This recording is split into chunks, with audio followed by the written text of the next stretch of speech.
Bible wonders ప్రేక్షకులందరికీ ప్రభు అయిన యేసుక్రీస్తు నామములో శుభములు. ఈ కార్యక్రమంలో ఇచ్చుటలో ఉన్న ఆశీర్వాదాన్ని గురించి మీతో పంచుకోవాలని ఆశపడుతున్నాను. లండన్ మహానగరంలో ధనవంతుడైన ఒక వ్యక్తి నడుచుకుంటూ వెళ్తున్నాడు. ఒక బేకరీ ముందు నుంచి వెళ్తున్నప్పుడు ఒక చిన్న బాలుడు ఆ బేకరీలోకి ఆశగా చూస్తున్నాడట.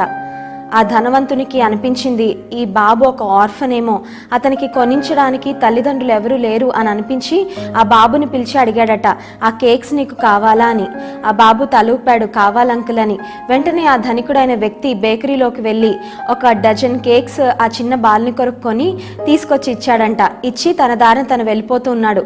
ఆ చిన్న బాలుడు ఆ ధనవంతుని వెనకాల పరిగెత్తుకుంటూ వచ్చి అతని సూట్ను ఇలా తడిమి పిలిచాడట. వెనక్కి తిరిగి చూడగానే ఆ చిన్న బాలుడు ఆ ధనవంతునితో అంటున్నాడంట, అంకుల్, యేసుక్రీస్తు ప్రభు అంటే మీరేనా అండి అని అడిగాడంట. ఇది వాస్తవంగా జరిగిన సంఘటన. నిజానికి జీవితంలో మనం ఇచ్చేవారంగా ఉండాలి అని దేవుడు కోరుకుంటున్నాడు.